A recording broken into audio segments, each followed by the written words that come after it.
Hello friends, இப்போ நீங்கள் பார்த்துட்டு இருக்கக்கூடிய இந்த ரோஜா செடி இப்போ சமீபத்தில் தான் பதியம் வச்ச இடத்துல இருந்து கட் பண்ணி வச்சுருந்தேன். அதை ஒரு வீடியோவில் கூட நான் போட்டிருக்கேன் எப்படி பதியம் வைக்கணும்னு. அந்த செடி தான் இப்போ புதுசாக பூக்கள் வந்திருக்கு. இப்போ நல்ல மழை பெஞ்சிட்டு இருக்கு ஃப்ரெண்ட்ஸ். சம்மராக இருந்தாலும் பரவலாக நிறைய இடத்துல மழை பெய்யுது. இந்த டைமில் இந்த மாதிரி மழை நாட்களில் நம்ம செடிகளை பதியம் செய்யும் போது ரொம்ப சூப்பராக வேர்பிடிச்சு வளரும். இன்னும் கொஞ்சம் நாளில் ஆடிப்பட்டமும் வந்துடும். அந்த டைமில் இந்த வீடியோ உங்களுக்கு யூஸ்ஃபுல்லாக இருக்கும். அதுக்காக தான் இப்போ பதிவிடுறேன். இப்போ பார்த்தீங்கன்னா இதெல்லாம் நாட்டு ரோஜா ரகம், பன்னீர் ரோஜா, அப்புறம் இன்னும் டார்க் ரோஸ் கலர்ல இருக்கும். அந்த ரெண்டு ரோஜா ரகமும் இப்போ நான் கட்டிங்ஸ்ல வளர்த்திருக்கேன் பாருங்க.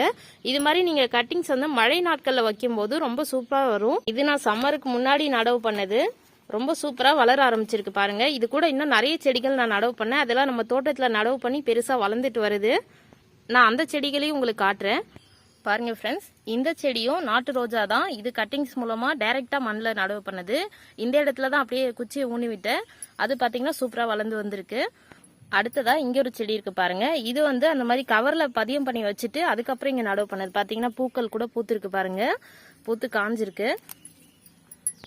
ஓகே ஃப்ரெண்ட்ஸ், நீங்களும் இந்த மெத்தடை ட்ரை பண்ணி பாருங்க. இந்த மாதிரி மழை நாட்கள்ல கட்டிங்ஸை நடவு பண்ணி பாருங்க. உங்களுக்கும் ரொம்ப சூப்பரா வரும். நாட்டு ரோஜா ரகங்கள் எல்லாமே ரொம்ப சுலபமா வேர்பிடிச்சு வளரும். Okay friends, thank you. Thanks for watching.